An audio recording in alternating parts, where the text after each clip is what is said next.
Hello, welcome everyone to our monthly live stream. This month we are going to talk about Power BI.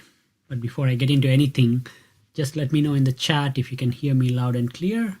We're going to kickstart in a few minutes once kind of everyone joins, but I'm really excited about this month's live stream.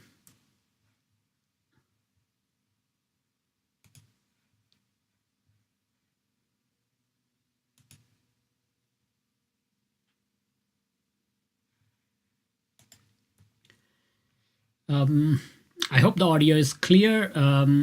Yes, I can see that a few people have started commenting. Ryan says, "Hey, loud and clear," and Mariette also says the same. All good. Super glad to have you all in this month's live stream. Today we are going to talk about 10 practical tips to improve your data visualization within Power BI. So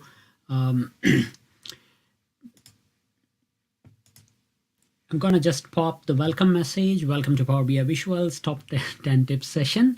And yeah, just tell me in the live chat or in the comments below if you're watching it in the replay, where are you watching from? And, what are you doing? Yeah, I'm getting quite a few good morning messages. I think it's early morning for many of our viewers from India, but it's probably Saturday evening for people who are tuning in from US or parts of Europe. So I've decided to change our live stream time. If you remember, previously we used to do the streams a few hours earlier in the day, but I've kind of moved this a little further.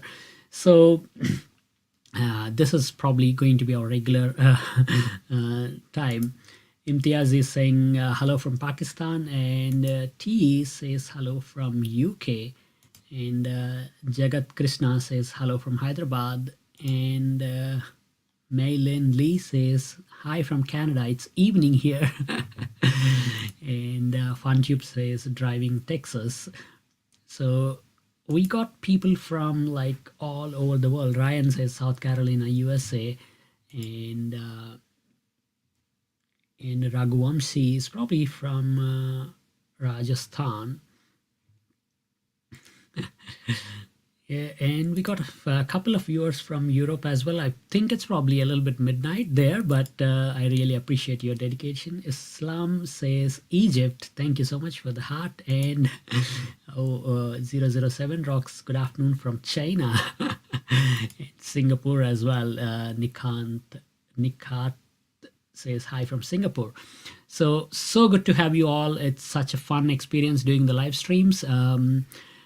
What I want to do is I've got like some sample slides prepared for you. So I'm going to load up the presentation on the screen, and then, we're going to go through the kind of like the ground rules for how this thing is going to go. But in case you want to follow along in the live stream, and if this is your first time coming to my live streams, the way this works is I have got like a sample file in the video description. So open the video description on YouTube and you should find a blank data file available for you to download. And that is super helpful if you want to follow along. Now, you don't have to follow along. You can just sit back and take some notes and apply them on your Power BI data sets as well. And that is all good. But in case you want to follow along, the file is in the video description. John says, Chandoo, what's up from Houston? And Pankaj says Australia, and a heart symbol. So we're gonna I'll get into the presentation, and then I'll come back and I'll look at some of your messages, and then if you've got questions, I'll address them as well. But for now, I'm just gonna hide this and hide this as well. Meanwhile, while I'm loading the presentation, feel free to tell me if you are having a drink, what is it that you're drinking? I got a customary empty cup. There's nothing in this. This is because it's just, I just had lunch, so I'm not in the mood to have either tea or coffee, but I did get some hot water bottle here, just in case my throat itches. I'll pour some hot water and just drink it. And you could think that, oh, maybe Chandu is having something fancy. uh, but yeah, let me know in the messages if you're having something nice and yummy, like better than empty cup. So meanwhile, I'll load up the screen here.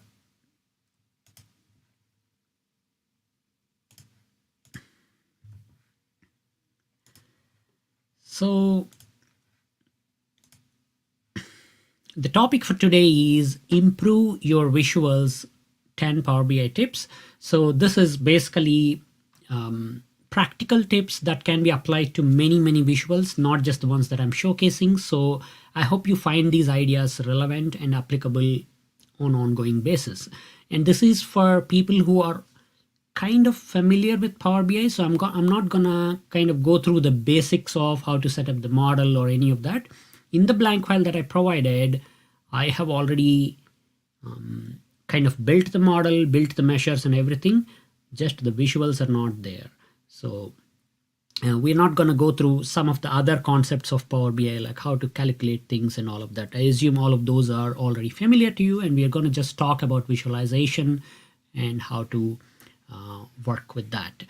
So we're going to do all of these 10 things as they pop up on the screen. I've shown 9 things, and then there is a surprise 10th one as well. So these are the tips. We'll go into the details anyway, so I'm not going to read through the topics, but I thought this should give you a glimpse of the coverage in terms of topics and ideas that you can take. In terms of the way this flows, this is really simple. In fact, I shouldn't even bother preparing the slides, but I thought having slides means everybody will ease into the in live stream, and they just kind of feel at home, like what's going to happen. If you know what's going to happen, then you will enjoy it better. So the agenda is really simple. I look at the blank file, and then I explain the 10 tips. I have got a completed version of the blank file as well, so I'm going to use the completed version and then walk through the tips. From time to time, we'll switch to the blank workbook that I gave you and then maybe do something there. But that's really the step number 1. And then the step number 2 is, if you've got questions, you ask those questions, and then I help you answer those questions. That's really it. It's a really simple live stream where a majority of the thing will be happening inside Power BI. Before we begin, I want to highlight 3 things. I did kind of mention the number 1 already, which is the download file. The blank data file is already in the video description below, so go ahead and grab it. All you have to do is expand the video description, and there is a link there, so get it. Completed workbook will be available after the stream is over, so watch it, and at the end of it, if you need the completed file, it will be there in the video description. And if you have got questions, please put your questions with a Q in the front. That way I can monitor the questions, and then I can pop them on the screen and address them. And stay on the topic. The topic for today is how to improve Power BI visualization.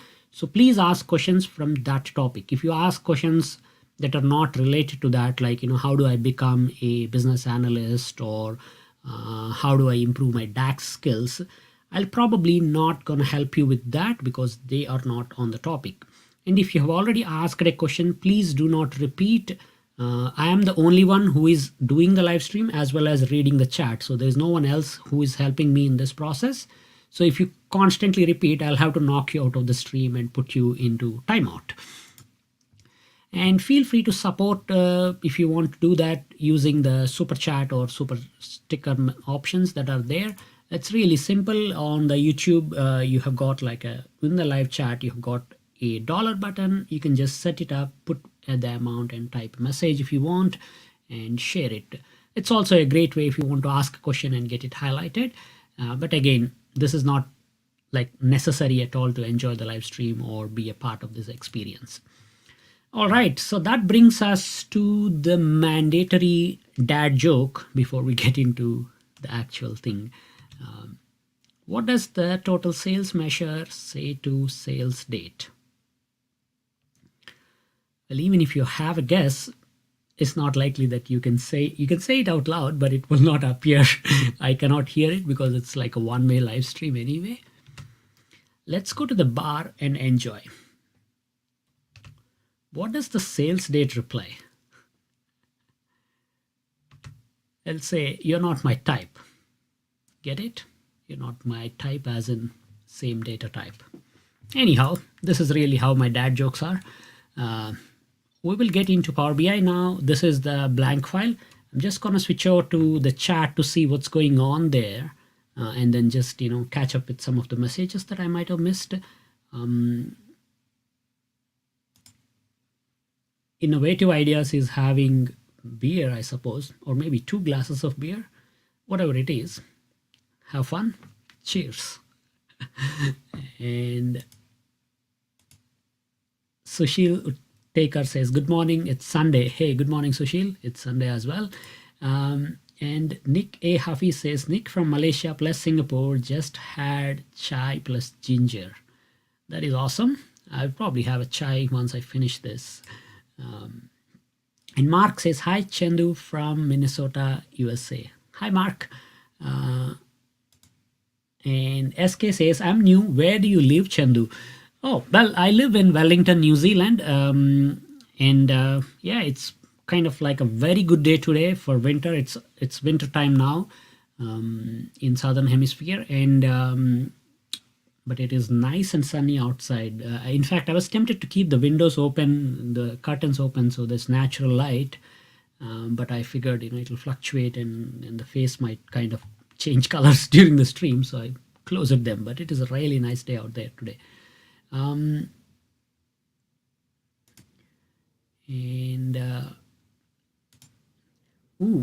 Tivanka says, afternoon, buddy, from your local Auckland, New Zealand.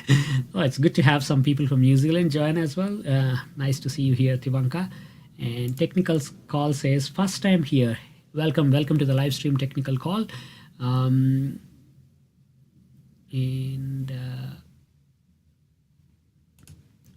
Parasuram says, good evening from Georgetown, Guyana.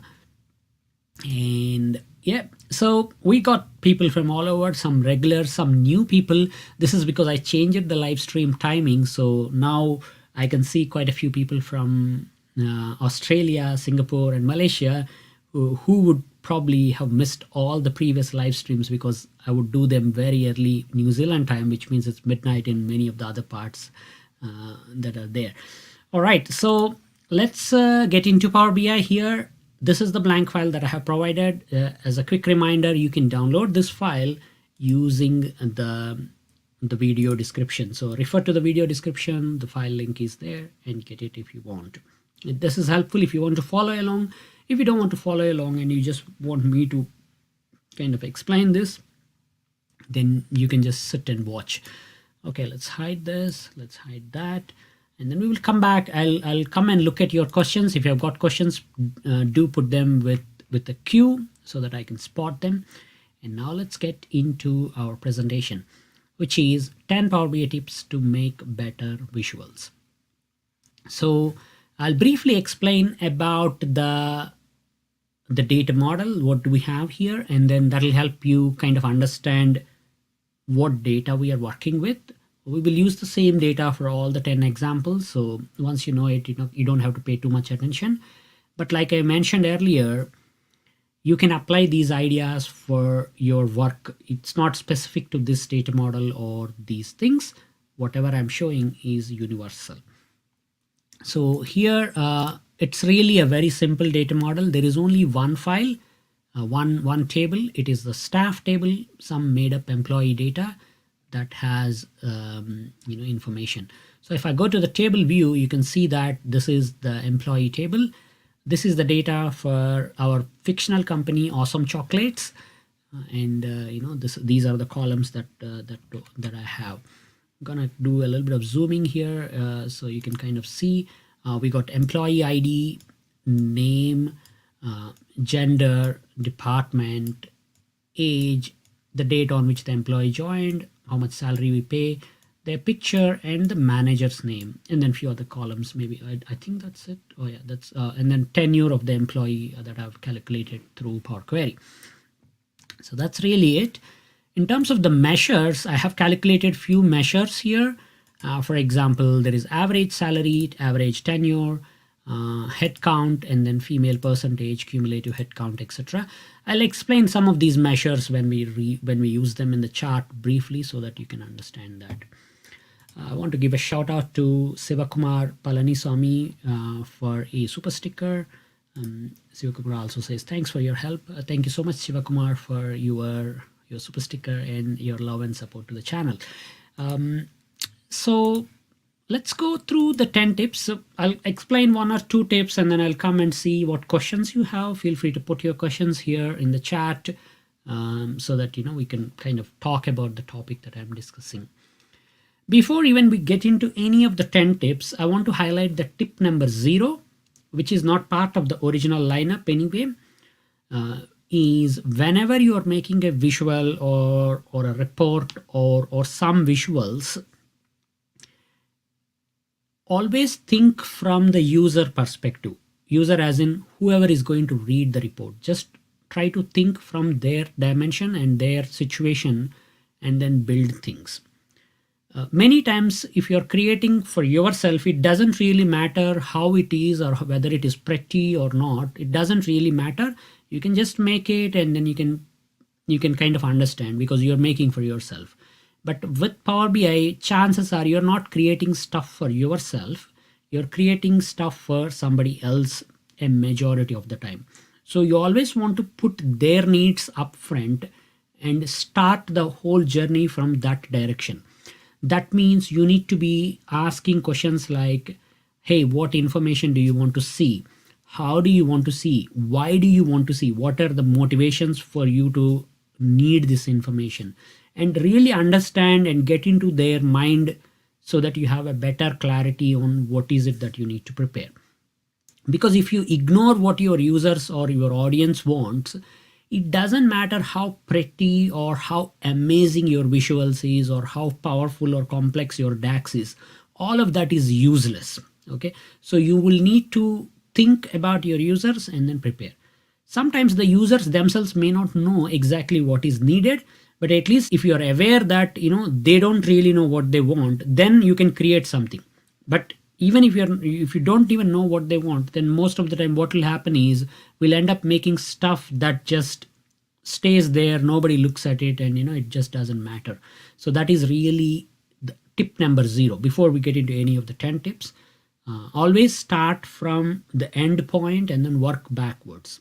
Okay, so now that thing is out, let's say that you already have some mandate from users. You want to make this visual or that visual, and then now you're preparing them. What are the tips?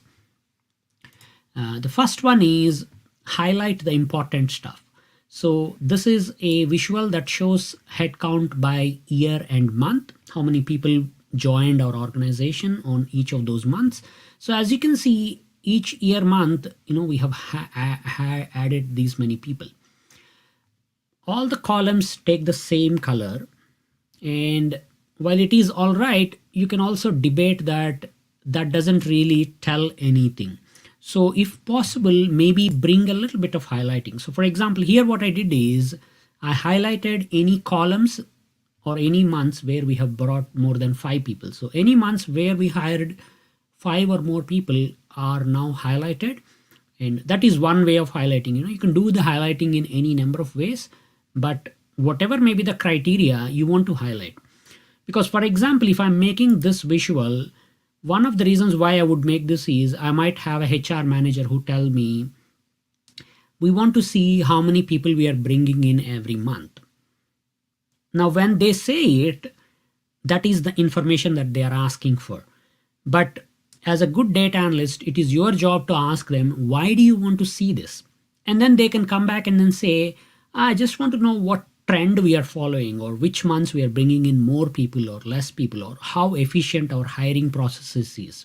So one of those things they will say. And then that will kind of give you an indication of what to highlight or what aspects of the chart are more important. So here I made an assumption that, from a hiring process perspective, anytime you're bringing more than 5 people in a month, it can add a lot of workload for your HR staff. Like, they'll have to onboard that many people, arrange for everything for them and all of that. So I want to know which months were like the crunch months for them. And this kind of highlighting really helps. So how do you do this? Let's do this from scratch on this visual here. It's really simple. When you select the visual, you can go to format the visual options here. I'm gonna kind of move my face down here so that there's more space for Power BI on the screen. And so we go to format visuals, and depending on which visual it is, if it's a column chart, then you will have like a columns option here. If it is a bar chart, you will have bar, line, you will have line. So if you go to the columns, you will have a color option. So the color is one color. If I, for example, set this red color, the entire chart is now red color. Instead of this standard color, you have got the FX button right next to it, using which you can specify how you want to color things based on some value. So I'm gonna go to the FX button, and within the FX you have got multiple choices. So for example, if I select the gradient option, which is the default, this is not gonna work as you expect because the measure is also wrong here. But if I just click OK, I'm gonna get something like this. This is completely incorrect, by the way, but you'll get like a color gradient like this. I don't recommend using color gradients for columns or anything because they can be quite misleading and hard to interpret, and it can create a little bit of rainbow effect on your visuals. You want to probably select two colors, one for highlight, one for non-highlight, and that's better. So we'll clear that, and then we'll go back again. Instead of gradient, you want to pick rules, and from the rule, you can now write a rule that will tell Power BI what color to choose based on a measure value. So this screen is quite self-explanatory, but essentially what you're looking for is what field we should base this on. This is where you want to specify the measure for your criteria. So again, this kind of defaults to some useless value like count of date, hierarchy, year, but really what we want here is the head count. So rule should be based on head count, and then you just type the rule. So the rules can be written any number of rules. I'm gonna say if it is greater than 0 as a number and then less than 5 as a number, then it should be this color. And then we will add one more rule. If it is greater than 5 as a number, so greater than or equal to 5 as a number, and then less than, and here if you just delete the 0, it becomes maximum. So if it is anything more than 5 up until the maximum value, then we want the red color. And then when you click OK, you're now going to get that kind of a 2-color scale, one for highlight, one for non-highlight, so that the attention goes. Now, a note of caution here when you're highlighting is you don't want to highlight too many things. Okay. So you need to highlight in such a way that maybe 10% values or 5% values are highlighted. If everything is highlighted, by definition, nothing is highlighted. So we need to kind of balance this. In this case, 5 seems to be a little too much. So I can go and maybe tweak this to 7. And we can see that March and November were like the months where we brought in too many people, and that might have put a little more pressure on the hiring systems that we have in place. All right, any questions? Feel free to put them there. I'm just going to read some things. Kajal Kumar Roy says, good morning, Chandoo. Which software are you using for this video conferencing? So this live stream is on YouTube. I use a special streaming software called StreamYard to facilitate the streaming. All right. No other questions. So feel free to put a question if you have got anything, but I assume if you're already familiar with this is fine. We will move on. And if you're watching it in replay, you can put a question in the chat so that I can get back to you with an answer at a later point. Let's go to the second tip, which is instead of using a default chart, you can think of styling it so that it kind of looks better. So this is my default Power BI chart, and this is the stylized one. So there is no kind of one rule on how to stylize things. So that's why I got 2 stylized chart tips. This is the one, and there's one further down in the presentation. Each time I'll show you a different way to style things. So our job is to take this and then turn it into something like that. Let's start one step at a time. I'm gonna pick this and go to the format visual, and from general, title, and then we can align the title in the middle, and you can kind of apply a background color on the title so that that has a background color, and you can text color it to match it with the color of your bars. You can adjust the font sizes and everything. This is kind of fairly straightforward thing, and once that is done, then you will have that part done. You can select the visual as well, and then again do the same, which is go to effects and apply a simple background color and maybe set it 50% transparent, so it'll kind of have that. And if you want, you can also add a border around it, and kind of tone down the color of the border so that you'll get a slightly stylish version of the thing. Another thing that you could also do is, one thing that Power BI seems to add every time we make a visual is it'll add these axis titles by default. I'm not a huge fan of axis titles. This is because about a majority, 95% of the visuals that I make, the axis is quite obvious. It's not complicated, so people look at it, they know exactly what the axis is telling them. Because for example here, headcount by year and month is also the axis title here, but if I'm reading that and I'm looking at this, I know that this is the headcount numbers. I don't need additional wording here. So taking away some of those extra words means your chart feels lighter and easier to read. So you can turn off the axis title like that, and if there is a horizontal one, you can do the same for x-axis as well.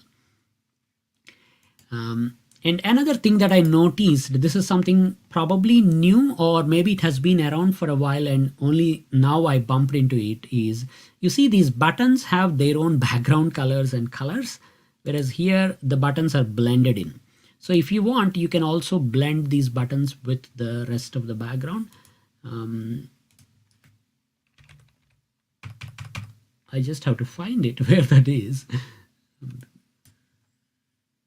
Oh yeah, the header icons is what these are, and then you just set the background color to be same as your overall background color, and then that'll be that. And if you want, you can also adjust some of the other things from there.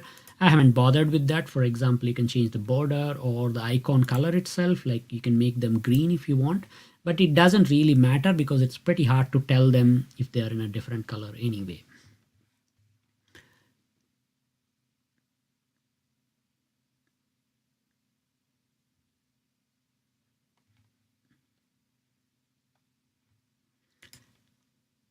So Mehraj asks how to put dynamic data color change for each category. This is a very interesting question, and actually last week I was doing a Power BI training for one of the government ministries here in New Zealand, and this was one of the first questions that quite a few people there asked as well.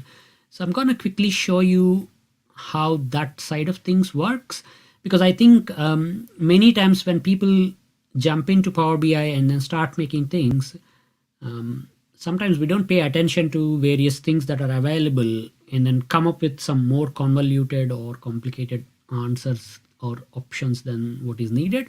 So we'll make a stacked column chart or maybe clustered one. It doesn't really matter what we make.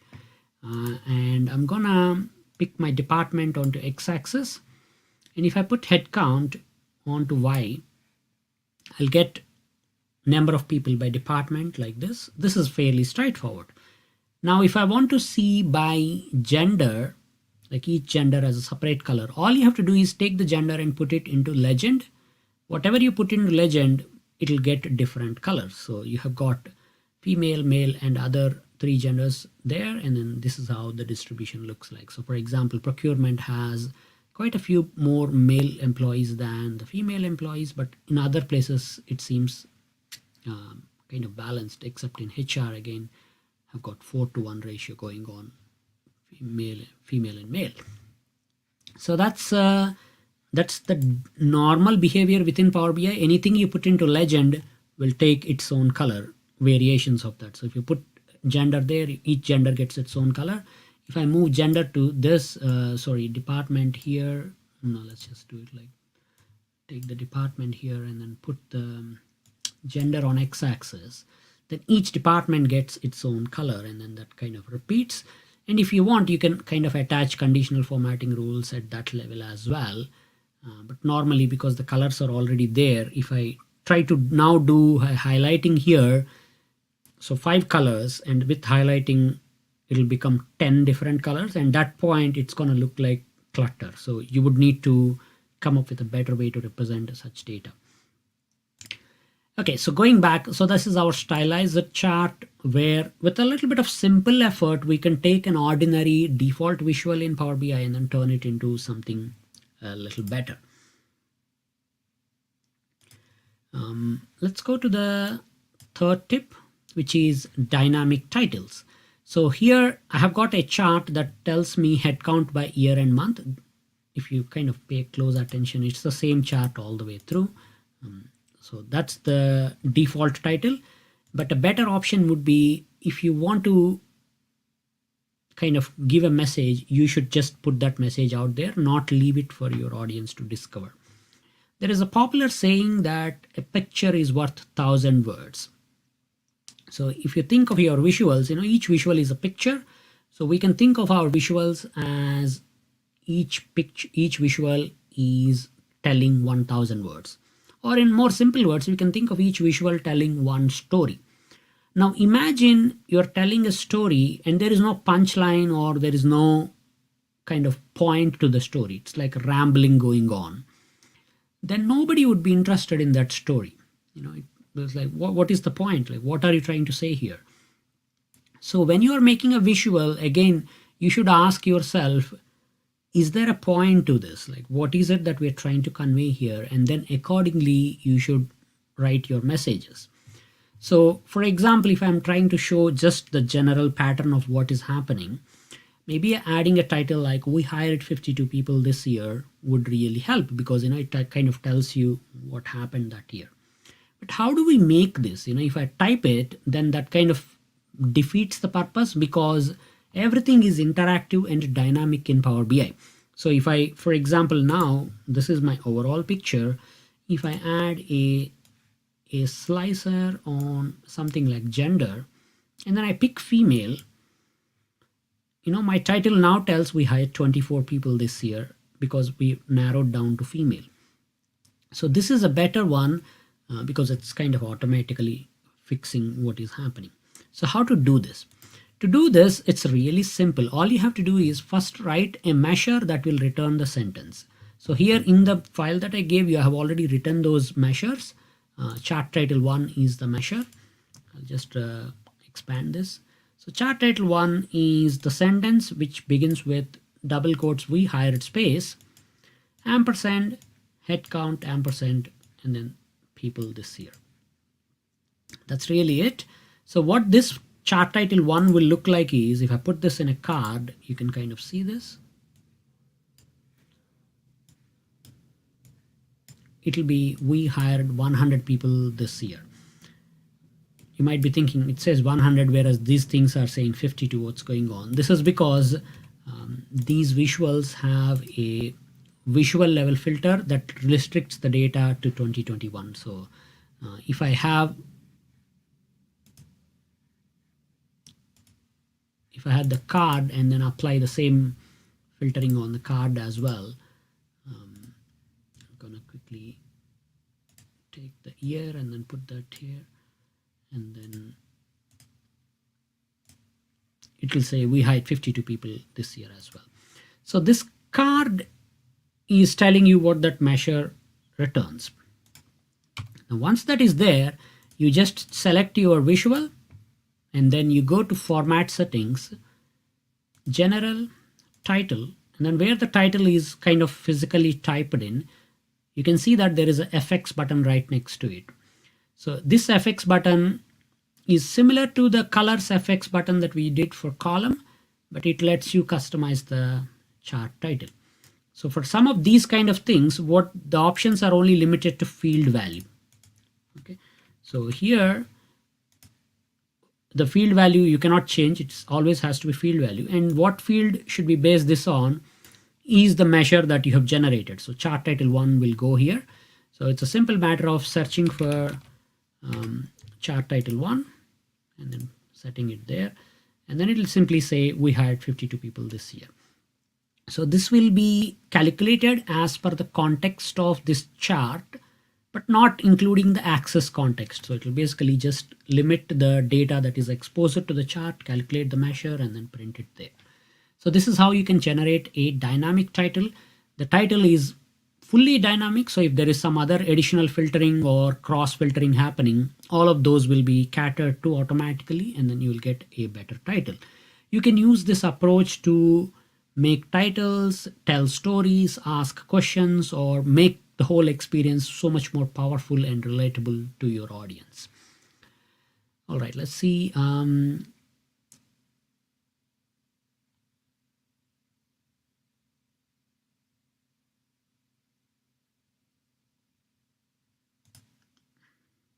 Mark says, are the color families for charts based on the first color used? That's a good question. I've not really tried it like that, but I feel like, so here in this particular file that I shared, I'm using the, what is it? The city park theme. I think I made some minor adjustments to it, but the city park theme is what I'm using. And the way the colors work is they kind of cycle through the options, but I don't really know if the cycling will start from, like if I pick red, then it'll go this way, or it'll just override the first color to be red, but still continue going from that side. Or I don't even know if that's the question that you're asking. But yeah, if you, depending on the theme that you use, it'll just pick, if I put 5 items in a legend, like the legend has 5 options, then it will just pick the first 5 colors and go through them. Mehraj says, what is the best approach when we have more categories? So this is also a possibility. Normally, what I recommend is, like for up to 5 or 7 values, you best make one of the existing charts. But the moment you go beyond that, you need to think, what is the objective here? Like, why are we presenting something that has 700 possibilities? So one example is, head count by gender and department is all right. Like 5 choices is not that bad. But let's just say we make another visual like this. Now you would be surprised that people actually make these kind of things either knowingly or unknowingly, but this would be a very hard to read visual. So for example, if I make I'm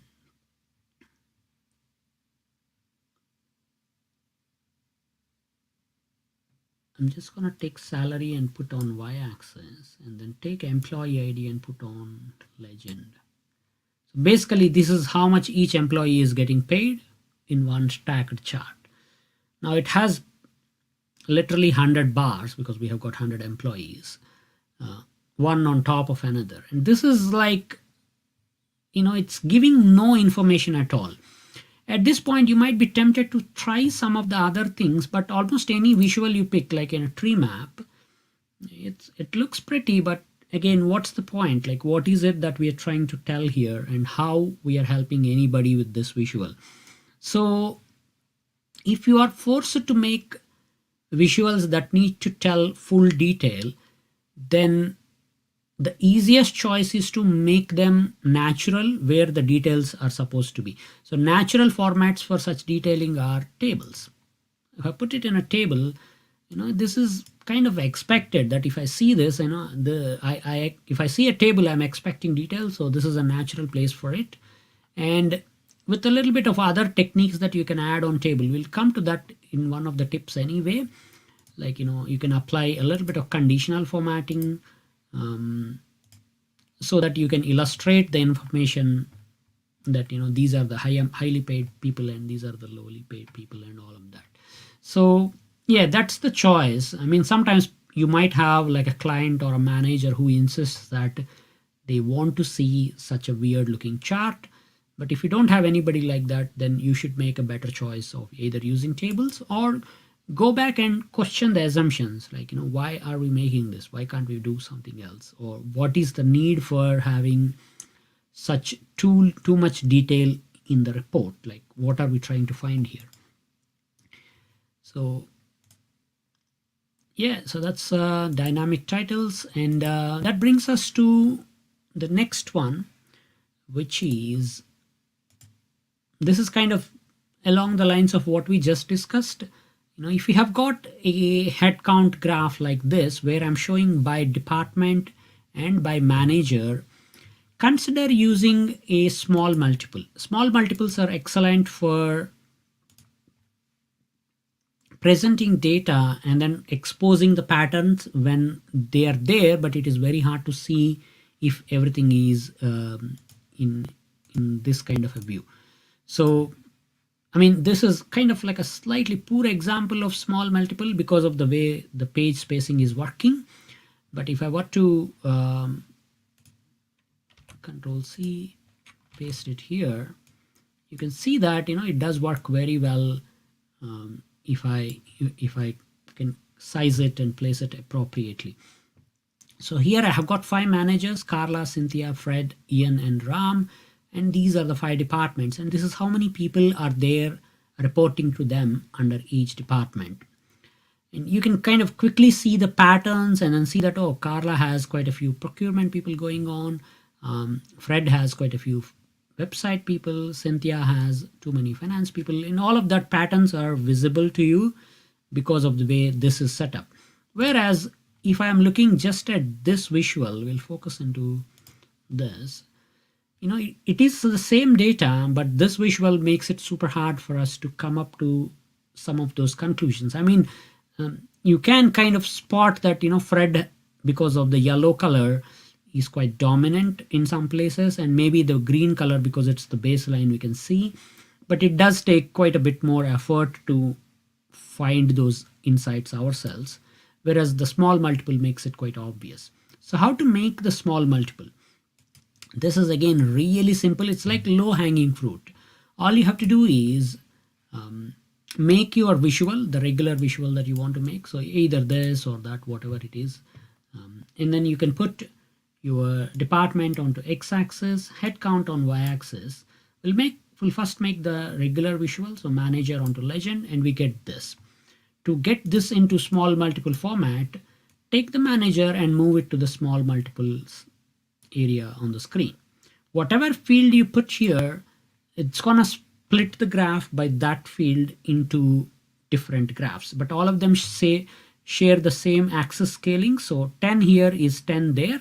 So if I'm looking at that height, I can quickly compare the same here, apples to apples kind of comparison, and then I can quickly make relative comparisons as well.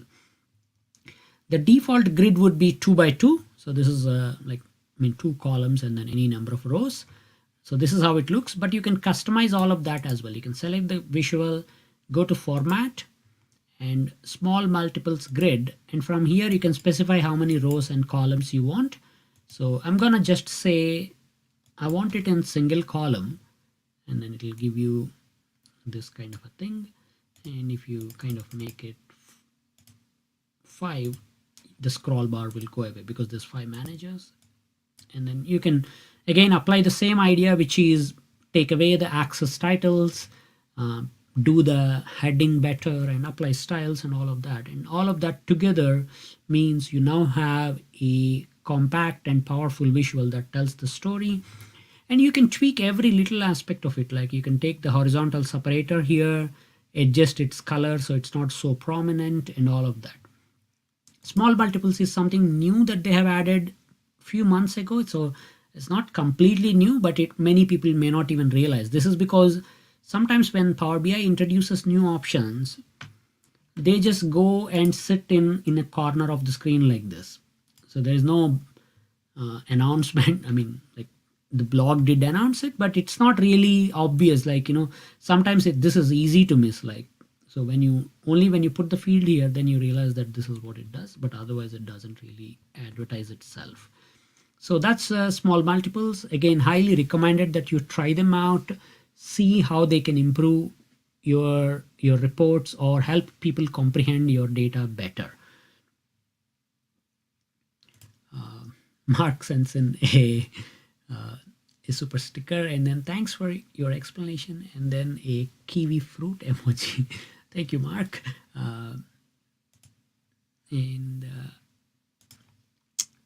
So that's small multiples. And that brings us to the fifth one. This is the halfway point, really, is better tables. So here on the left hand side is my default table. When I create a table, I get like that.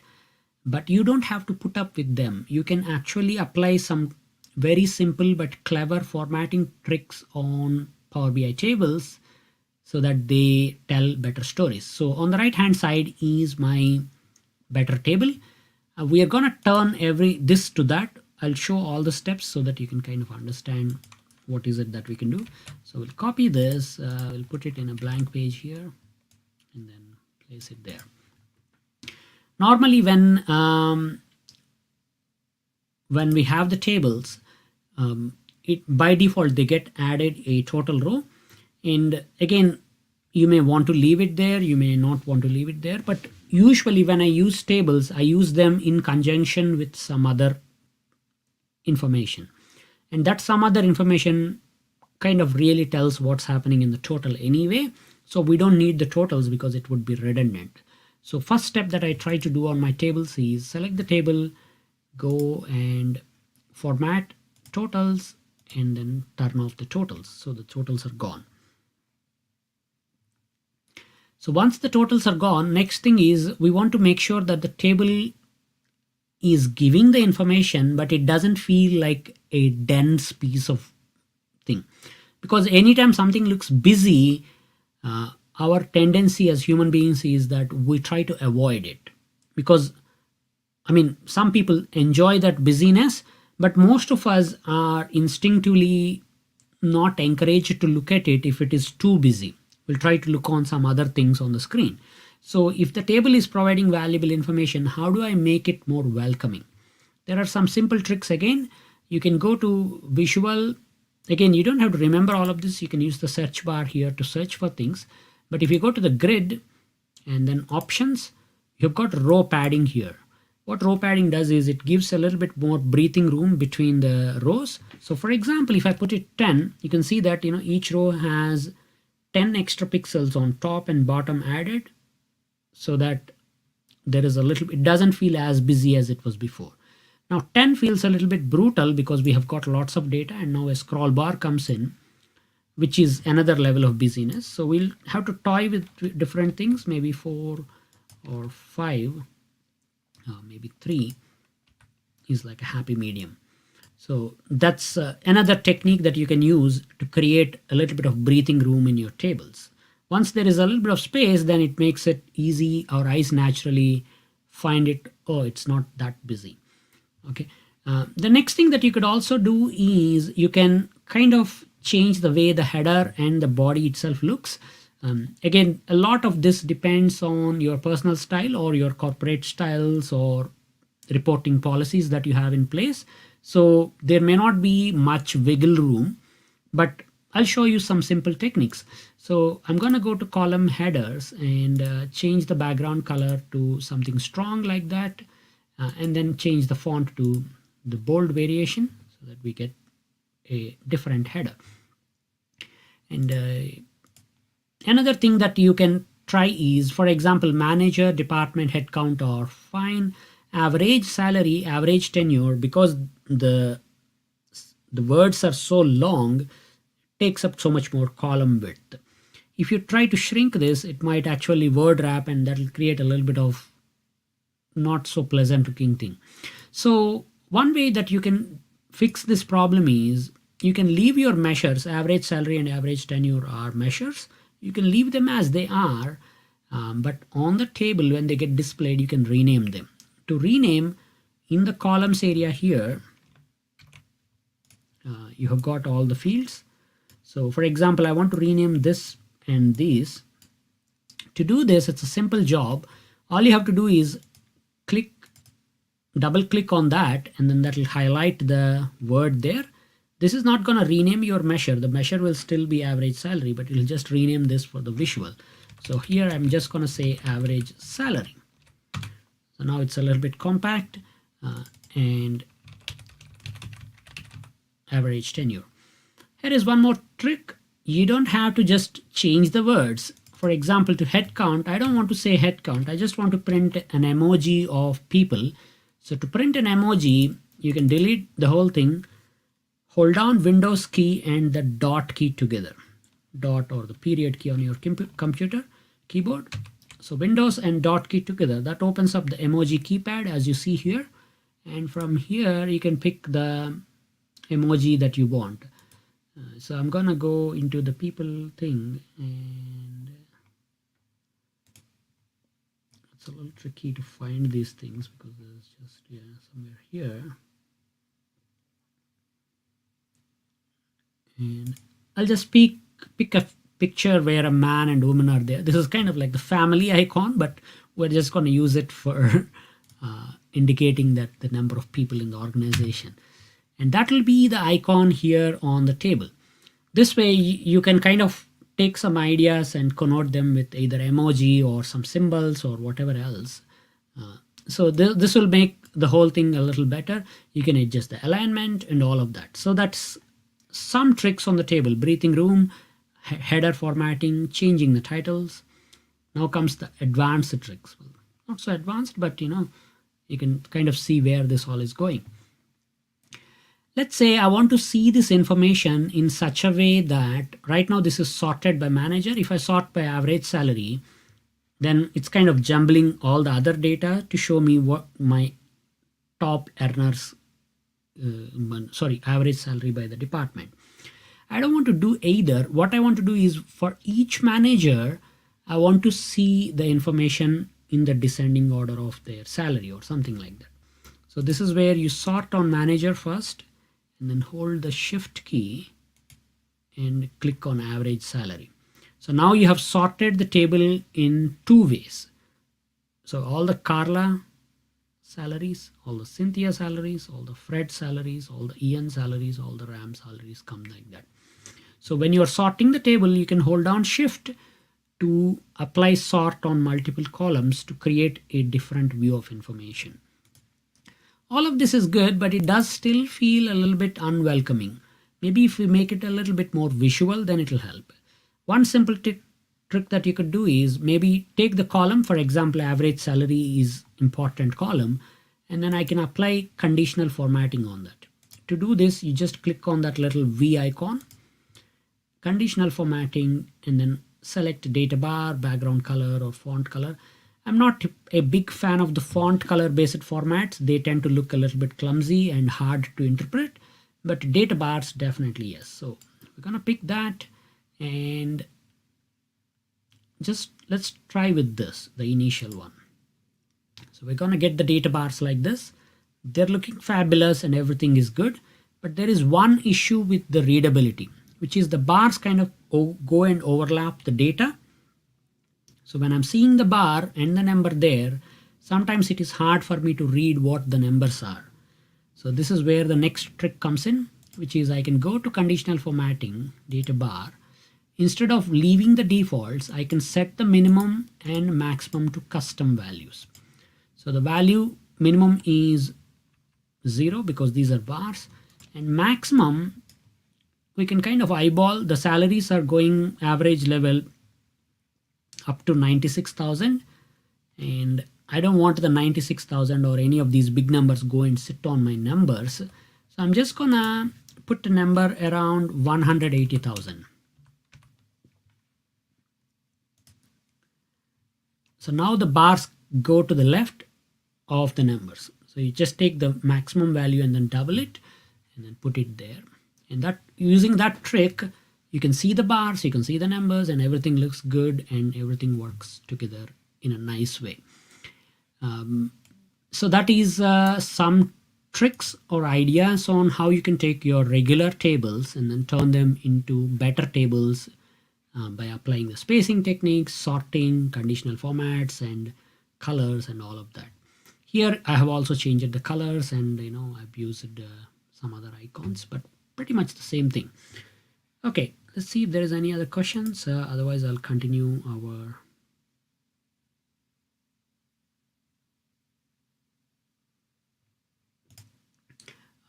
Mehraj again asks, which is the best alignment for column headers?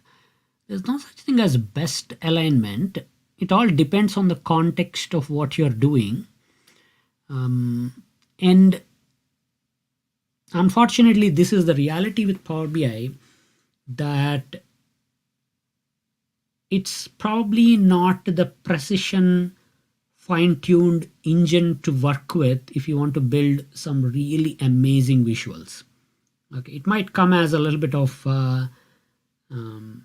shock to hear that, especially given the fact that Power BI is the data visualization software that Microsoft wants us to use.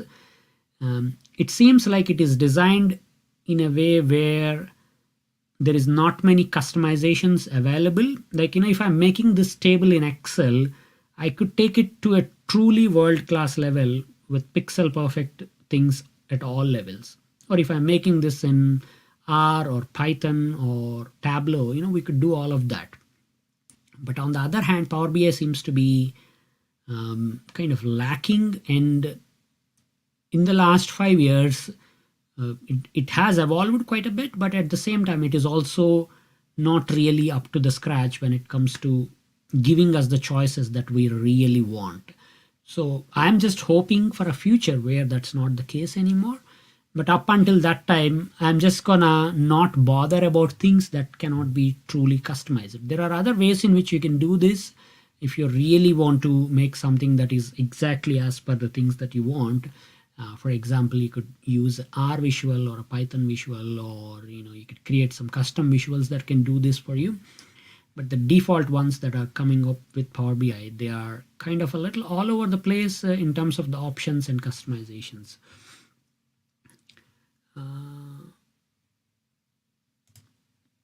Shoaib says, how to border scaling on the headers.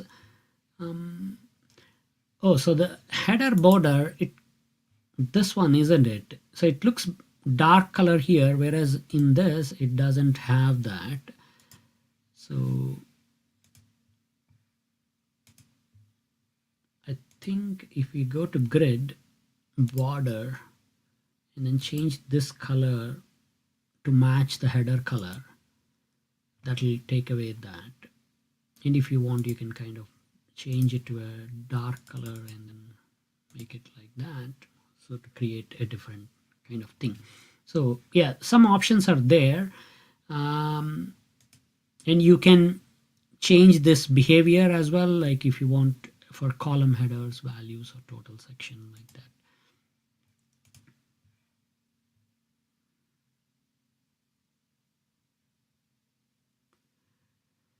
All right, so that's the question from Shoaib. Let's just go back and look at the next one, which is our stylizer chart number 2. So if you remember, the stylizer chart 1 is this. I'm gonna take it up a notch and then show you how we could do a type of template like this with the data. So the main things that you can see here are, like, the title is not fixed title, it's a dynamic title. Our staff have been with us for 1.24 years on average.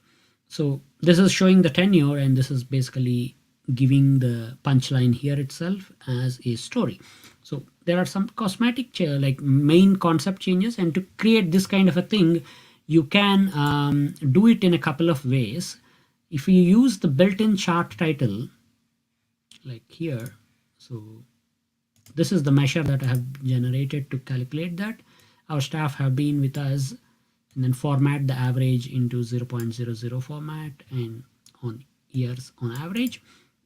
So once the title is there, if I select this and apply the earlier trick that I showed, which is go to title, click on FX, and then field value is chart title 2, we're going to get the title here, but the coloring of that and the spacing of that is not going to look as nice as here.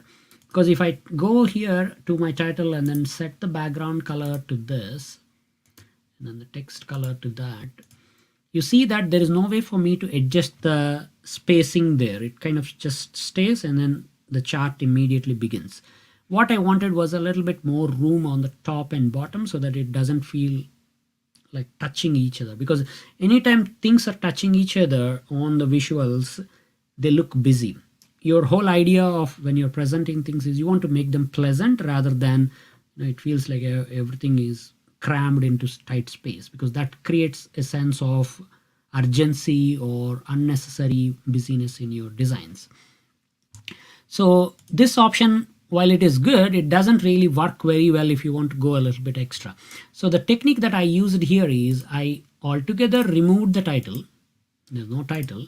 And instead I inserted a text box. Okay, so a text box goes here.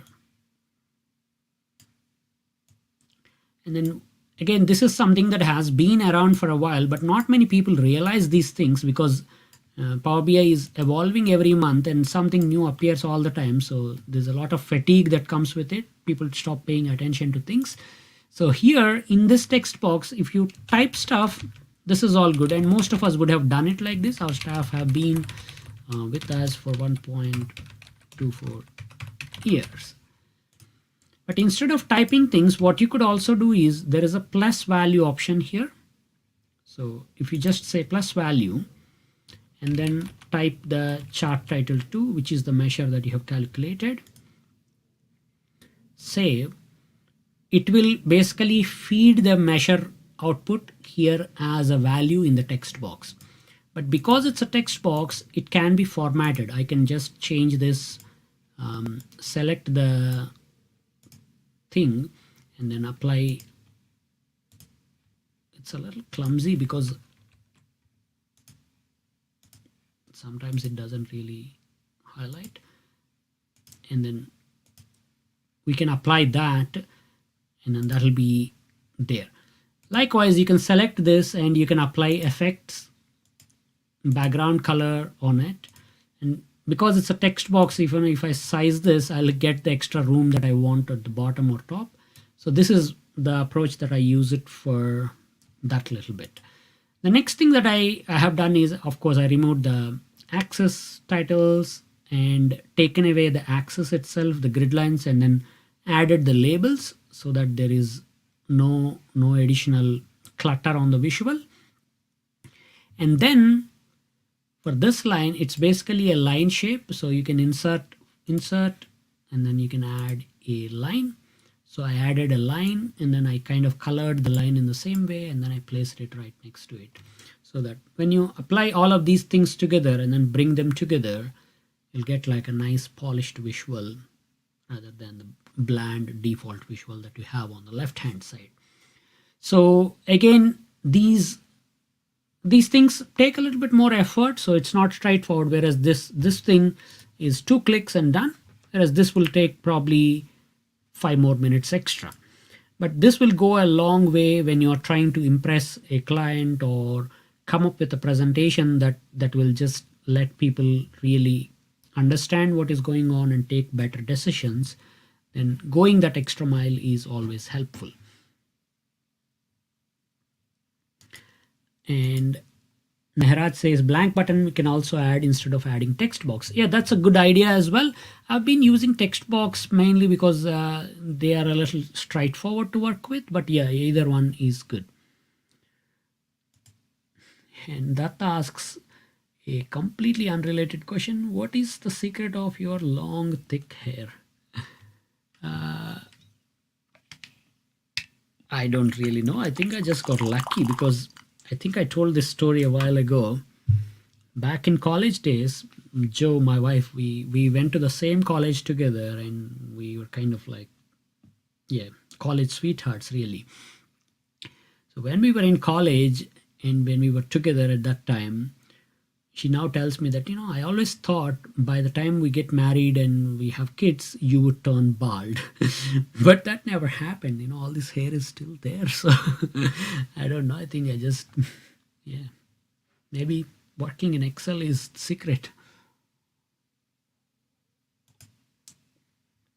Anup says, do we have color picker for copying in visuals? I don't think so. There is no color picker option yet, or maybe there is a. So here, if I go to the colors, more colors. So this is it. Yeah, unfortunately, no color picker as yet, but it would really help, isn't it? If I go to PowerPoint or Excel, that is always there. So this is what I really mean when I say for a data visualization software, some of these things feel like it was just an afterthought rather than the first thing that the designers would have thought about when they're building the product. But it's evolving product, so maybe 5 years down the line these statements won't be true anymore, and I'm just hopeful. But meanwhile, what you could do is, if you have got colors somewhere else or you want to use them, probably just use some other tool to pick the colors and then bring the RGBs here, because I think you can type the hex code directly and then that'll work. Only thing is you would need to copy the hex code in the first place. There is another way in which you can apply the formats as well. For example, I've done some formatting here and I want to now apply the same there. You can select this visual, go to home, and you have got format painter option. So click on that and then click on this, and the second visual takes the formatting of the first visual as it is, but it won't change the data. So if this is for department, then that would, if it is for manager, it would have remained the same way.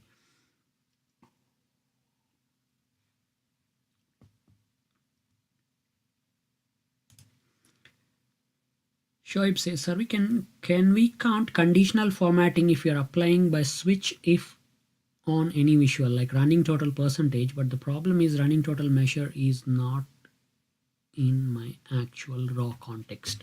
So this is where things can get a little tricky. Even for that matter, this title with the text box thing is not technically tagged to the chart, so it's actually reading the whole data, not the chart's data.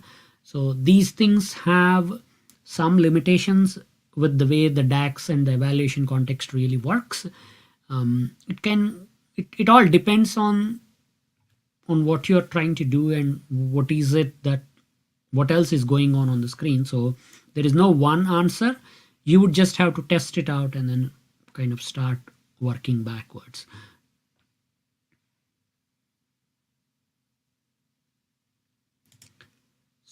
Subrajit says, how to embed Power BI to PowerPoint for real-time PPT creation. If possible, please make a video on it in the future.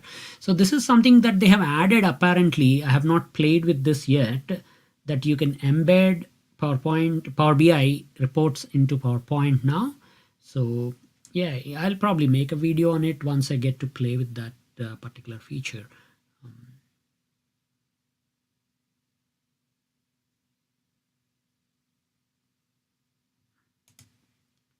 Rajiv says, hi Chandu, in case of product-based data, can we use image of products in the bars or in Access?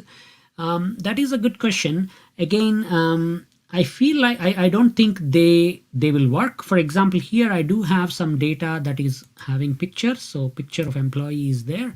If I select this and then quickly, I have not done this bit in the file that I gave you, but let's expand this and go to column tools, data category, and then set this as image. And we're going to add a page.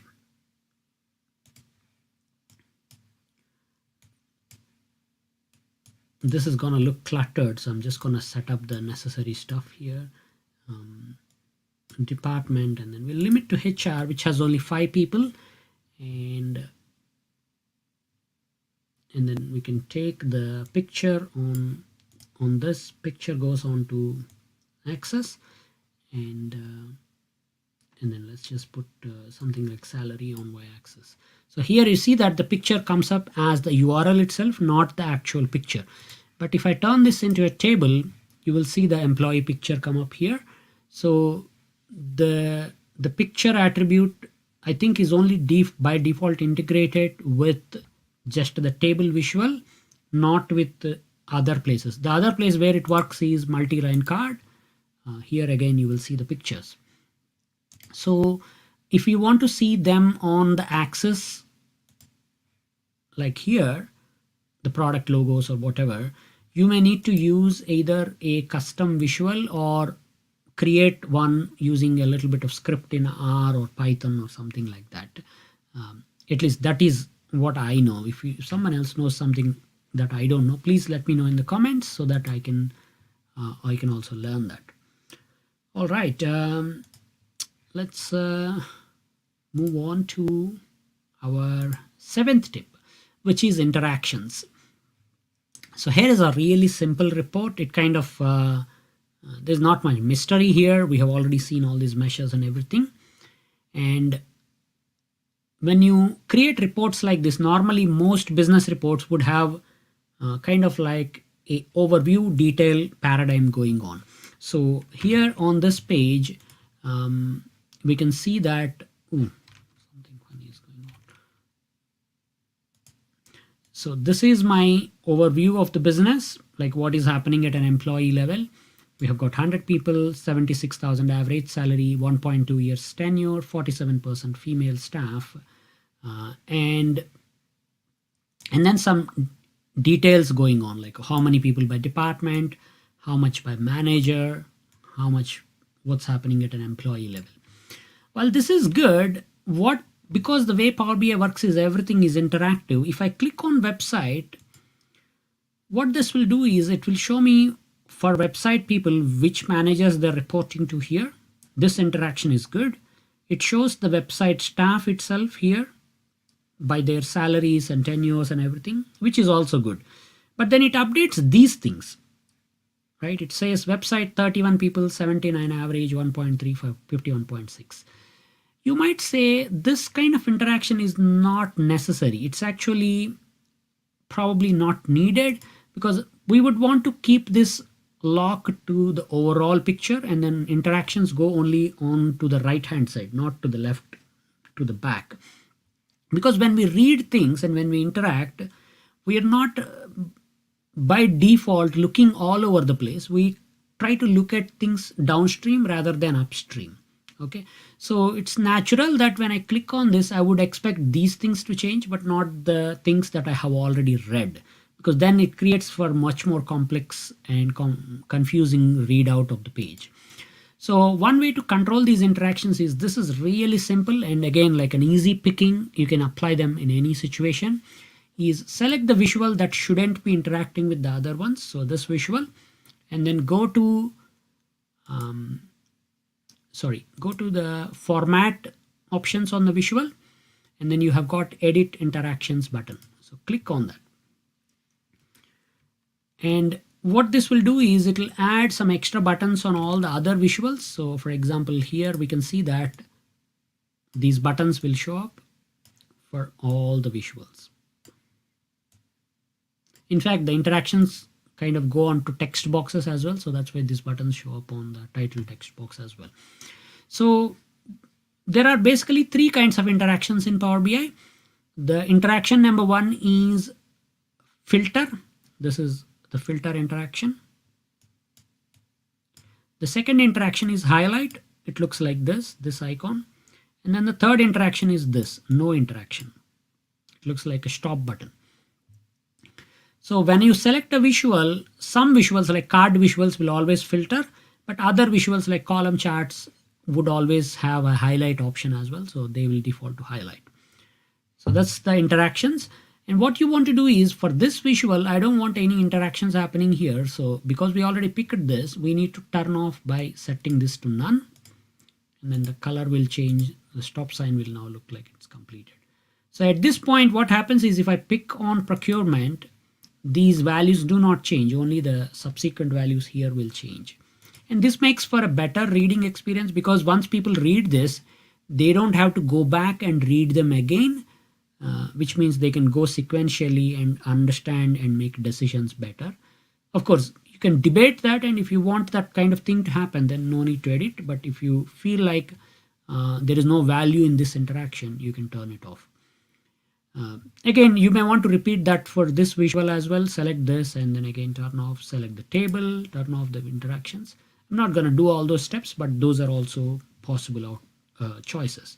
When you finish customizing, you can just click on the edit interactions again, and those buttons go off. But now the settings are set.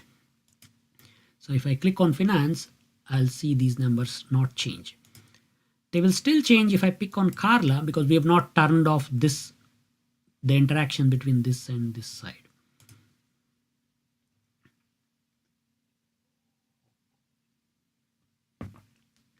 All right, so that brings us to the 8th one, which is how to work with line charts. There are many types of lines that you can make in Power BI. So I've shown you a few variations here, but you can go and add more. So this is my default line, and then I have added a few others. For this line, I'm using a cumulative head count. That is how many people have joined over a period of time. The cumulative head count measure is here. It's a very simple measure. We just take the last date of all the dates available and then calculate the head count by looking at all dates and less than the last date. So basically it will tell you running total for the context that you specify. So I'm gonna move this chart, Control C, to a new page so we can try different types of lines. This is the cumulative head count. When you paste it here, it's just showing me for everything. But I think on this page here, we are just limiting to 2022. So this is for everyone. I'm just gonna quickly add the page level filter and limit them to 2022, or yeah, so just the 3 months or 4 months of the data here. When you have this, it kind of looks a little bit jumpy. One type of a line chart that you can try is select the visual, go to lines on the format, and you have got a stepped option here. This is the one, and if you enable this, you'll get like a stepped chart going up like that. So this can work if you have got, like, we're not really continuously hiring people, we are only hiring people at distinct point in time. So a stepped chart could be a better version of this. Another thing that you could also do is you can select the line and then go to Analytics tab. So from Build, Format, the third one is Analytics. And from here, you can add a trend line, or you can do a little bit of forecasting if you wish. In this case, the forecasting is not going to happen because it says data is too irregular to forecast. Click to see details. So this is called randomly made up data, so I wouldn't even forecast it, but that is an option that you have. And you can add error bars, which is something new that they have added, or constant lines. So for example, I want to add a constant line on 31st of Jan. So we've changed some hiring systems on that date, and I want to just kind of see what happened before and after. We can add that. Same for y-axis as well. You can add a constant line or any other things and then you can apply shading on one side of the constant line to emphasize that side of the things. So there's a lot of different options available to you here, depending on what kind of lines you're building and what data is available. Definitely worth exploring all of these options to figure out things. Another thing that you could also do is, I'm just gonna turn off these things. So instead of making a line, you can make a area chart, which is kind of like a line chart, but filled under the area to create a different effect and work with that. So again, the whole concept here is that you don't have to live with the defaults. You can always tweak things to come up with newer or different looking charts depending on what the intent is or what the audience are trying to go for. And that brings us to the very um, ninth one. We do have one more to go, which is, there is always a temptation, especially with fancy, flashy software like Power BI, or any software where you can make visuals, to kind of overdo things and make things like this.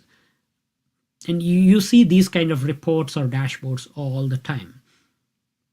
But this is a really simple rule. Just keep things simple as much as possible. While you have a temptation to use some complex visuals like tree maps, waterfalls, combination charts with two different axes, or gauge charts, or I don't know, 94 sliced donuts, or even these kind of decomposition trees and all of that, some of them are like a lot of cognitive load on everybody involved, for you to build, for somebody to read, for someone to understand, for someone to make decisions.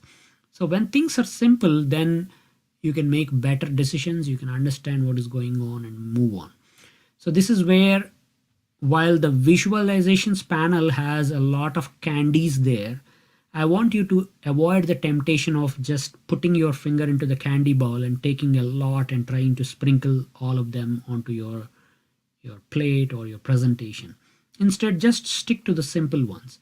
So just don't make anything clutter. Use the basic ones like columns, bars, lines, an occasional pie chart, maybe a scatter plot once in a while to spice things up, tables, slicers. Just use the basic ones as much as possible. This advice might seem like, oh, this is no biggie, there's nothing new here. I thought you're going to tell us how to make a better looking tree map or an amazing waterfall chart or something.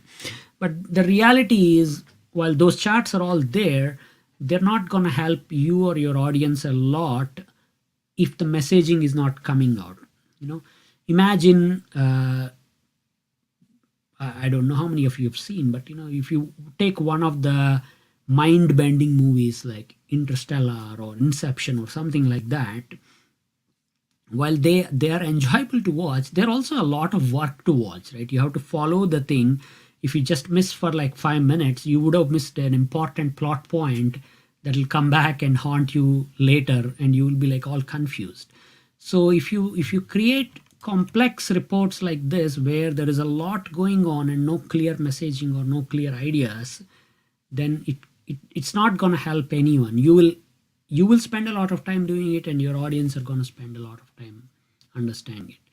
So by making simpler choices, I'm not saying replace 10 charts with one chart. That's not really the idea here. But if you make simple choices like using bar charts and line charts, it is an easy process for everybody involved, and the messages do come out a lot faster. And because Power BI is interactive, even with simple charts, you can glean a lot of powerful messages. So for example, if I go back here, notice that everything is simple, but still it allows me to ask questions like, what's happening to Carla? Or what's going on in the finance department, and all of that, because the interaction effects are there. So we don't need something complicated to convey things, because even with simple things, you can do a lot more within Power BI, thanks to interactions and thanks to the way many other things work. So that's really the core message. Keep things simple as much as possible. It will help everybody, not just you.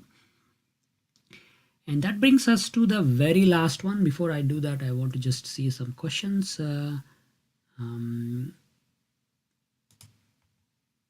Raji says, how did you make transition with the toggle switch on the same sheet? So that I'm using a bookmark to do that. This is not a lesson on bookmarks, so I'm not going to go into detail on how to make a bookmark, but you can search online, or I think I talked about that in some of the other videos as well. So feel free to search it up. It's a very straightforward process that you can use to kind of switch between two different things. Or maybe, let me know in the messages if you want me to do a video explaining how to do bookmarks in Power BI. I'm happy to do one more. Oh, in fact, Mehraj says, please give us a quick overview of bookmarks. I would rather do a separate video on it. I think I have not had like a proper video on bookmarks, so maybe I will do one. Just if others are interested, let me know, and then that'll help me prioritize that. And Om says, hi Dugu, I am 70 years old, a fanatic of you. Thank you, sir. Thank you so much. All right, so that's going to bring us to the very last tip of our journey, which is if you have better data, you can make better visuals. So visualization is the cherry on top of your cake, or the tip of the iceberg, really. And while that is the only thing that your audience are seeing, it cannot stand on its own if there is nothing underneath. So this is where having better quality data is helpful. And I don't really mean better quality data as in better tables or better DAX or anything alone. Better quality data on a 360-degree basis. So that means not only your incoming data is of higher quality, there is no errors or garbage data or all of that, but you as an individual also have good quality data. Like you know who your audience are, what their needs and motivations are, you know what the business context is, why such a report should be used or when it is used. All of that is helpful. So if you have got all of that data, then you can make better visuals. So this is why in order to make a truly masterpiece style visuals with Power BI or any other software, there is a lot of background work that happens before we go to the final stage. So don't be too much obsessed about that last minute steps. Instead, focus on the 90% or 80% journey that you're doing before and make sure that you have got everything ready there. Then you can do a great job with your visuals. So that is my tip number 10. Focus on making sure that you have got good quality data all around. All right, so that's those are the 10 tips on how to make Power BI visuals, better Power BI visuals. I hope you all enjoyed it. It was fun talking to you all on a Sunday afternoon for a change. Normally I do this on Saturday early morning,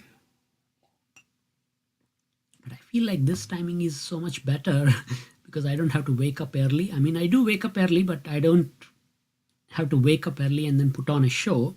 I can wake up early and do what I normally do and then come and do the live stream in the afternoon. So thank you so much. I know it's a weekend for many of you. It is weekend for me. And it's not an easy task to take some time out and watch a YouTube live stream on a Saturday evening or a Sunday morning. So I really appreciate you for doing that. And it was fun interacting with you all.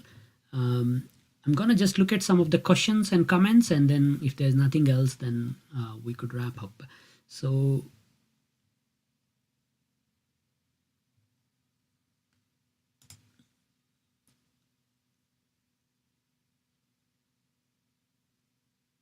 Chandrasekhar says, hi Chandu, kindly suggest that if I download the report, then all the data is not coming in PPT or PDF format.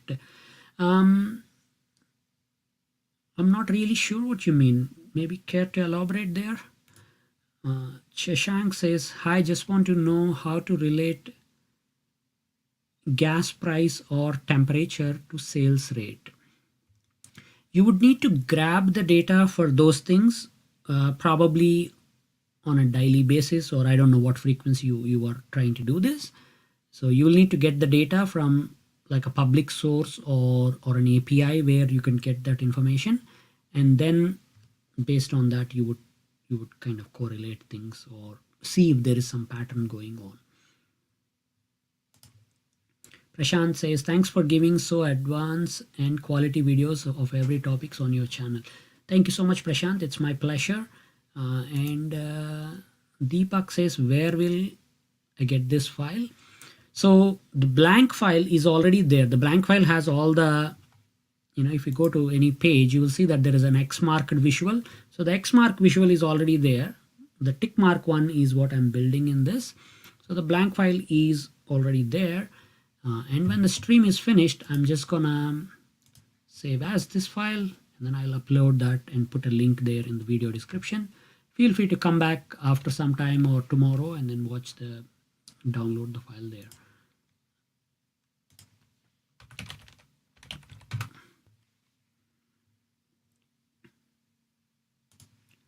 And Praveen says, tell me Tableau and Power BI one different.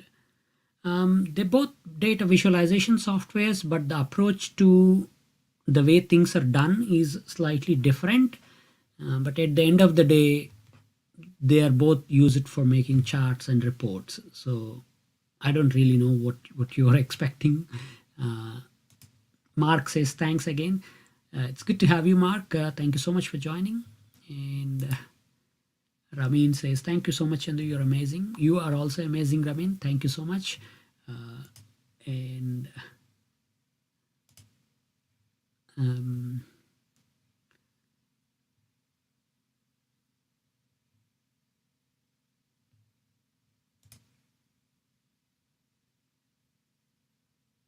Shashank says, data on weekly basis is available, but will XY graph be a good way to present it?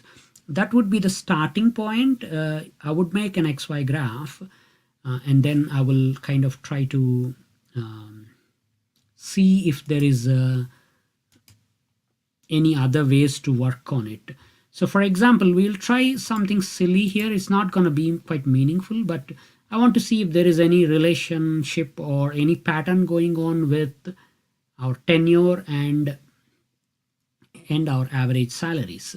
So we can kind of put the XY graph here and then take tenure onto x-axis and then take salary onto y-axis, and then values is where I could put something like employee ID, so I can see all my employees as dots, like this much tenure, that much thing. It's random data, so the dots are all over the place, but in case your petrol prices and sales have some sort of a correlation or something going on, then you would see some pattern. Keep in mind that just because you see the pattern, that doesn't really mean there is causation. So correlation and causation are two different things.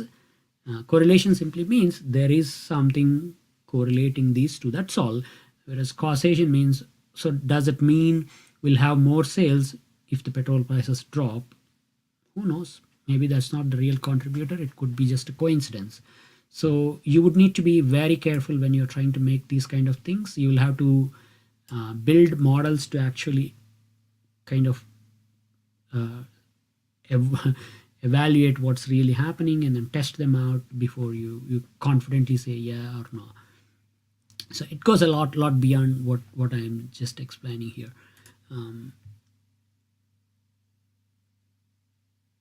Deepak says, thanks a lot. Subeh subeh sahi padai ho gayi, maza aa gaya. Yeah, so he's basically saying early morning I had lots of fun learning and I had fun. Thank you so much, Deepak. And Praveen says, tell me, sir, one word you know in Telugu. Why one word? I can speak a whole bunch in Telugu. So మీరు చాలా బాగున్నారని అనుకుంటున్నానండి. Thank you so much మా స్ట్రీమ్కి వచ్చినందుకు. మళ్ళా మిమ్మల్ని కలుస్తానని అనుకుంటున్నాను.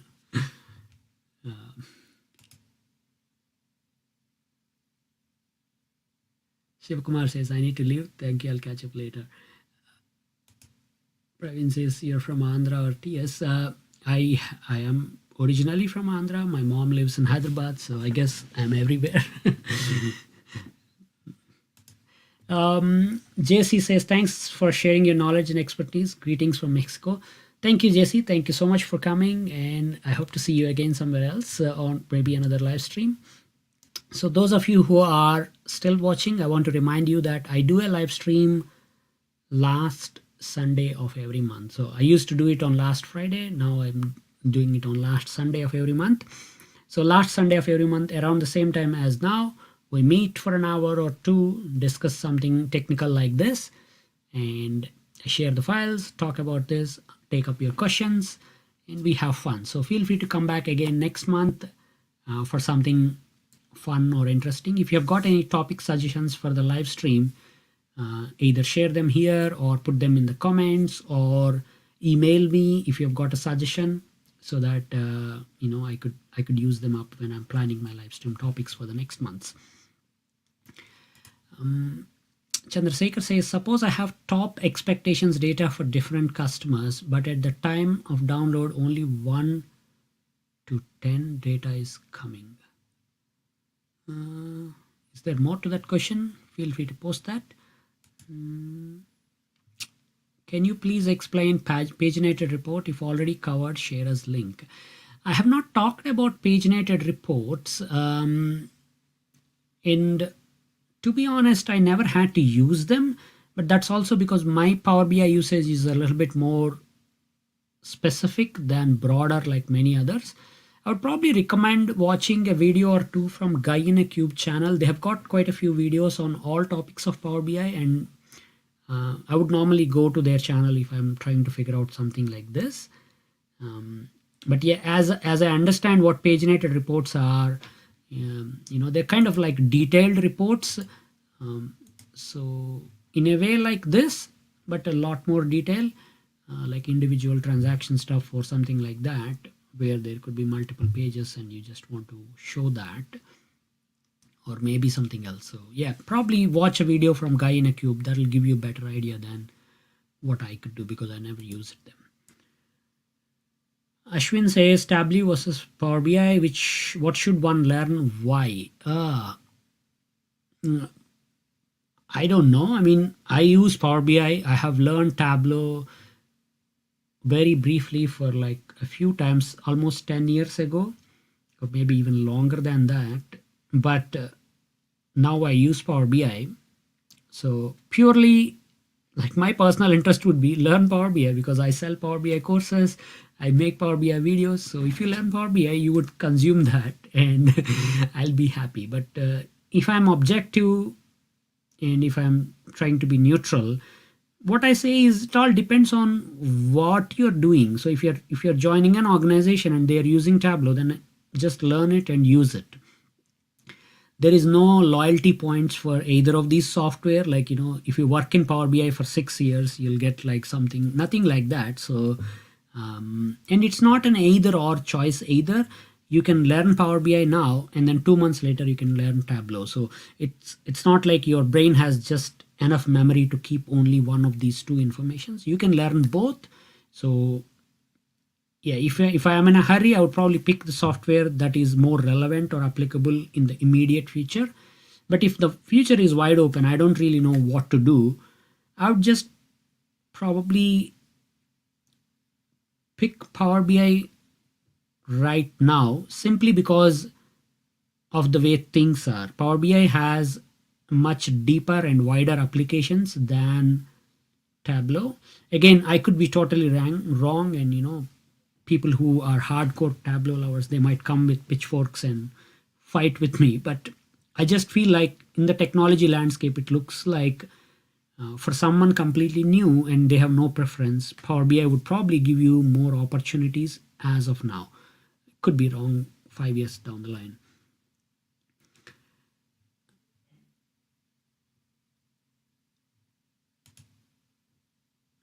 D. Vanti says, will it be possible to give separate slicer for each chart? It is possible, but I would not recommend such complex things, because what it does is it confuses the users. If they see a slicer on a page, I would imagine that this will control the whole page. If I've got a slicer here and a slicer there, and each controlling its own charts, then I also have the burden of communicating that this is linked to this is linked to this, and that is a lot of work for you, and your audience need to be kind of apprised that the slicer linkages are a lot more complicated than the defaults.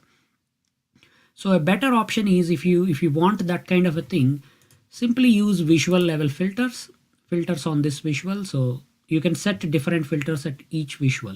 So if I go to my page here, I can select this.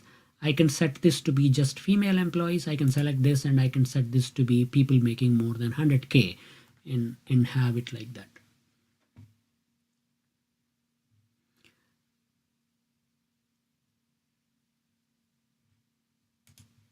Datta says, when are you coming to Hyderabad? I will be in Hyderabad this December or late early January next year.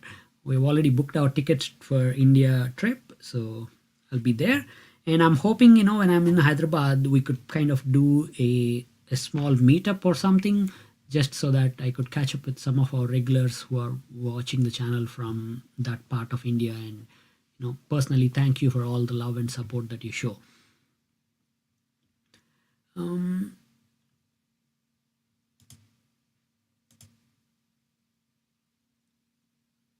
Ramin Roshan says, what value can Python bring to my Power BI skill?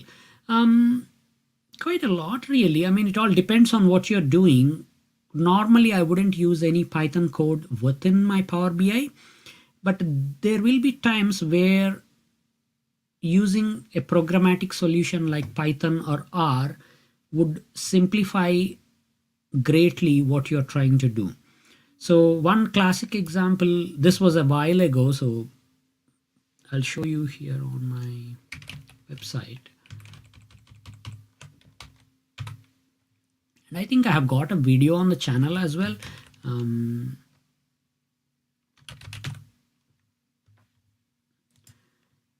So back in 2017, you can see the timestamp here. I was doing a consulting work with one of the government ministries in New Zealand, and I had to do some analysis of the employee data.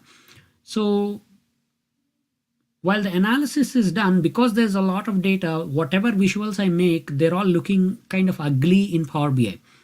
So I had to go beyond what was available to come up with something. And that's when I used R program, R visual within Power BI to create a panel chart. Remember, this is when we didn't have small multiples in Power BI. So R has native small multiples through their visualization, ggplot and tidyverse things.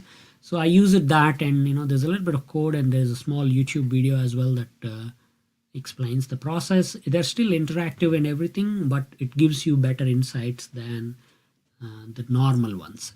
So yeah, there are places where a traditional visual within Power BI wouldn't work, or a traditional way of working with data wouldn't work, and then using R or Python could really help. But instead of just thinking whether Python will change something in Power BI, think of Python as an additional skill. Once you know it, you can use it in other parts also. It's not restricted to just Power BI. You can start building independent Python related stuff as well. So it's a nice complementary skill to have, especially if you're working in this space of things.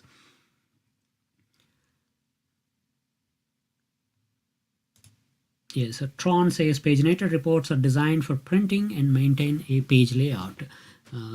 Thank you, then, Tron, for that.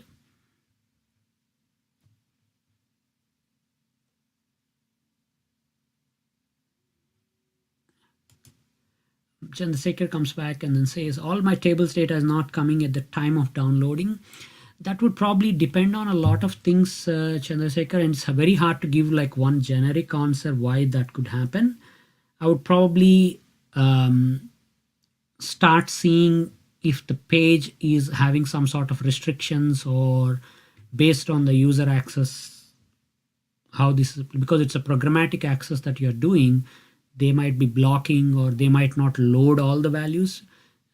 Many websites now, what they do is they have a table of data, but they just load first 5 rows or 10 rows and wait for human interaction, like scrolling down on the page, before they load more data. So when you connect through Power BI, because Power BI cannot scroll down on the page, it's not going to give you the data that you want.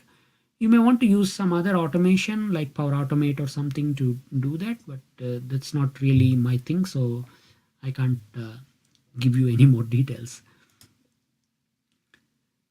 Lyrical Short says, hi sir, can I do reports monthly where I can showcase regular data on monthly basis by creating one-time report, and by next month, not by creating other, just adding the monthly data and making new? Yeah, you can do that. That's really how Power BI is built to work. So you can update the data and all the reports will update. you can just save it as a new file and put it onto your platform so others can read it as that month's report. Or you can add some sort of filters so that they can change it and go back in time or forward as they want.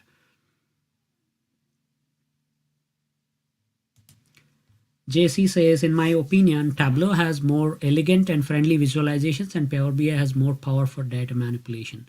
So yeah, that is really what I find as well, that Tableau has quite a lot of finesse when it comes to telling powerful and compelling visualizations and stories with your data, whereas Power BI has a lot of work to do in that space. So again, this is where I mean, when you are learning, it all depends on what is it that you would be doing with these things. You're not trying to learn just for the sake of learning, you're trying to use them. So if my end goal is to make some visual stories that will appear on a website or something, I would probably just learn Tableau.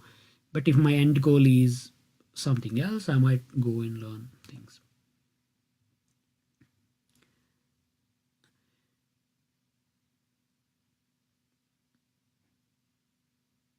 All right, so that is all for now. I hope you all enjoyed the live stream. I had lots of fun talking to you all, but I think that's the question. As just a quick reminder that the completed file will be there in the video description after some time. Once I save and I upload, I'll put a link there.